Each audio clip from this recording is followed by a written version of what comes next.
Salut les youtubos! Aujourd'hui on se retrouve pour l'épisode 2 de Factuel! Ah ouais putain, déjà? Oh bah, bientôt on sera 1 million sur la chaîne et puis on fera une vidéo spéciale avec Squeezie et après on fera une putain de fête de ouf avec des gens qui dansent et qui se... Bah ça va, j'ai le droit de rêver, non? Je sais que vous êtes là pour les questions-réponses, alors on y va, c'est parti! Pourquoi dit-on poisson d'avril et pas furet d'avril? Alors jusqu'en 1564, l'année commençait le 1er avril selon les écrits de l'époque. Mais cette année-là, Charles IX ordonna de changer le calendrier pour que l'année débute le 1er janvier. Donc le 1er janvier 1565, tout le monde se souhaita bonne année, et patati et patata. 3, 2, 1, bonne année. S'offrit des cadeaux, et patati et patata. Bon, la base quoi. Mais il y en a toujours qui comprennent rien! Ou du moins qui n'arrivent pas à s'habituer, et du coup ils continuèrent à s'offrir des cadeaux le 1er avril comme des cancrelats. Pour se moquer d'eux, quelques petits cancrelats eurent l'idée de leur offrir des cadeaux. Enfin, c'était des faux cadeaux. Enfin, non, des vrais faux cadeaux. Des faux vrais cadeaux. Enfin, des cadeaux qui étaient pas vrais pour de faux. Ah! C'était pas vrai! C'était des blagues! Voilà. Putain, c'est quand même pas compliqué ça, c'est ouf. Donc voilà, moi je m'en vais. Bon allez, question suivante là, alors. Comment ça, j'ai pas répondu entièrement à la question? Bah, j'ai expliqué l'origine et puis... Oh oui, je vois, c'est bon. Alors pourquoi poisson? Il semble y avoir plus... Il semble y avoir plusieurs explications possibles à cela. Je t'ai dit qu'on ne faisait pas ça en vidéo. Et toi le provoque pas. La première viendrait du fait qu'en France, au début du mois d'avril, la pêche est interdite car c'est la période de reproduction.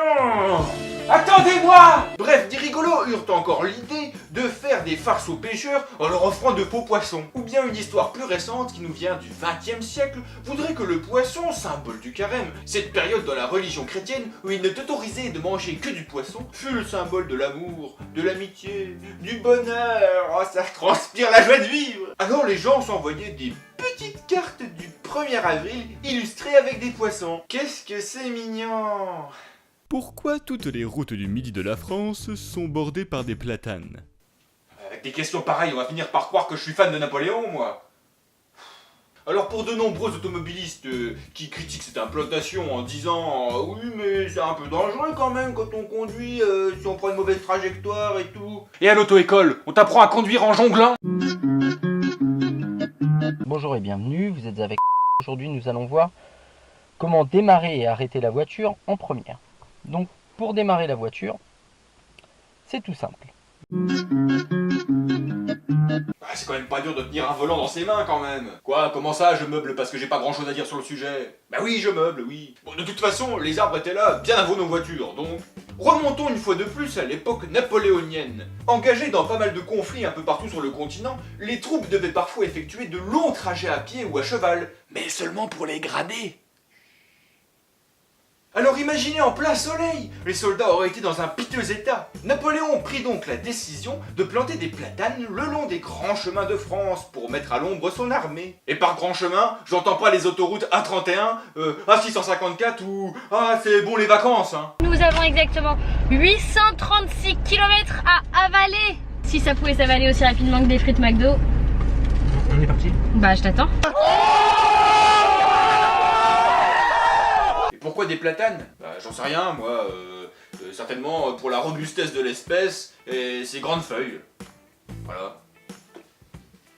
Pourquoi la tour de Pise penche-t-elle? Ah, l'Italie, avec ses magnifiques monuments comme le Colisée, ou bien ses soins pour le corps avec les thermes, et ses architectes complètement bourrés qui... Mais non! Le fait que la tour de Pise penche d'environ 4,50 m par rapport à la verticale n'est en rien la faute de ceux qui l'ont conçu, voyons. Même si l'édifice est âgé de plus de 800 ans, il est toujours penché vers le sud, aux grandes dames de ses constructeurs. C'est en août 1174 qu'on pose sa première pierre. Mais une fois le premier étage terminé, la tour commença à pencher dangereusement. Mais cela est dû en fait à l'affaissement de ses fondations. En effet, le sol sur lequel est construit la tour est alluvial. Alluvial, oui. Ouais bon, il est mou quoi. Du coup, c'est pas... Du coup, c'est pas top pour construire des trucs dessus. Face à ce problème, les architectes vont soit arrêter de bosser sur le projet, ah bah bravo, bravo les gars, soit être complètement dépassés par le problème. Ah bah bravo les gars, changez rien. Bon, pour compenser l'inclinaison, ils vont construire les paliers supérieurs plus près de la verticale, pour essayer de redresser l'édifice. Allez, tiens, bon, t'as pas de la superglue là. Mais elle continue de pencher. Donc en plus de redresser les étages, on va construire des piliers plus grands d'un côté que de l'autre. Histoire que ça se redresse, même si ça ressemble un peu plus à ma boîte de rangement pour lunettes.